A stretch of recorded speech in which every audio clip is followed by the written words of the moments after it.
একবার সকাল নয় দুপুরবেলা একবার গেলাম ইয়েতে এই নেতাজি সুভাষ হোমিওপ্যাথিক আমাদের স্টেট হসপিটাল, সেখানেও আমি দেখলাম।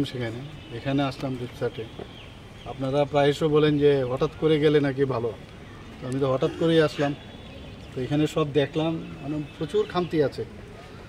এবং আমি বলেছি, সেক্রেটারি সাহেব আছেন আমার সাথে, আমাদের ডিএমইও আছেন, আমাদের ডাইরেক্টর অফ হেলথও আছেন, সবাই দেখেছেন। আমরা তো এক ঝলক দেখেই বুঝতে পারি কোথায় কি আসলে মেনটেনেন্স এবং তার যে ডেলি এটাকে দেখে রাখা, দেখভাল করা, পরিষ্কার পরিচ্ছন্ন রাখা, সেগুলো কিন্তু চোখে ধরা পড়েছে। এমন মনে হয় এইগুলোর জন্য বলা হয়েছে, সেক্রেটারি সাহেবকে বলেছি যে একদম ঝকঝকে যেন হয় সব জিনিস, শুধু মেনটেনেন্সের কারণেই সমস্যা। আমরা এগুলো দেখব। আর এটা তো খুবই সুন্দর জায়গা একটা, তো এটাকে আরও আমরা জানি যে এখান থেকে B pharma, D pharma, M pharma এবং অনেক এখানে হোমিওপ্যাথিক আয়ুর্বেদিকের কোর্সও এখানে আছে।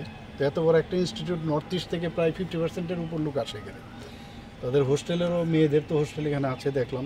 ফ্যাকাল্টির প্রবলেম আছে, তো ফ্যাকাল্টির উপর জোর দেবো আমরা, কারণ খালি করলেই হবে না, করার পরে এগুলো দেখভাল করাটাও ইম্পর্ট্যান্ট। আমি ওই দিকটার দিকে খুব নজর দিই, আমি এই কারণেই যাচ্ছি সব জায়গায়।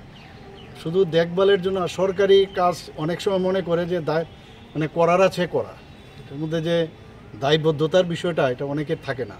তো এগুলো একমাত্র সম্ভব মনিটরিংয়ের মাধ্যমে, এবং আমরা সেই দিকে আমরা চিন্তা ভাবনা করছি কি কি সমস্যা এখানে। যে সার্টিফিকেট কোর্স হোক আর ডিপ্লোমা ডিগ্রি কোর্স যাই এখান থেকে দেওয়া হয়, তো এগুলোর প্রপার তার রেফিলেশন আছে কিনা এগুলো আমি খবর নিলাম। তো ওইগুলো ঠিক আছে, খালি ইনফ্রাস্ট্রাকচারালি একটু প্রবলেম আছে, ফ্যাকাল্টির প্রবলেম আছে, এগুলো আমরা দেখি। এই যে পরিচর্যার অভাব, মানে কোন দিকটা, কেন পরিচর্যার অভাবটা? কারণ পরিচর্যা আমি তো বললাম যে একটা প্রাইভেট ইনস্টিটিউট, যে কারণে কর্পোরেট স্টাইলের যে এখন হসপিটাল বা যে কোনো জায়গায় কর্পোরেট হলে দেখবেন দেখভালের জন্য এখানে বেটার, আর গভর্নমেন্ট হলে এটার মধ্যে একটু দেখা যায় খামতি আছে।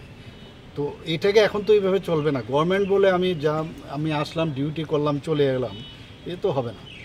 তো এটা আমাদের খুব দরকার, মানে এটা একটা আমাদের খামতি। আমি আশা করি যে মানুষের মধ্যে যারা এখানে আছেন তাদের মধ্যে আমাদেরও ওদের মধ্যে উদ্বুদ্ধ করতে হবে যে এইভাবে চলবে না, এবং আশা করি এগুলো আমরা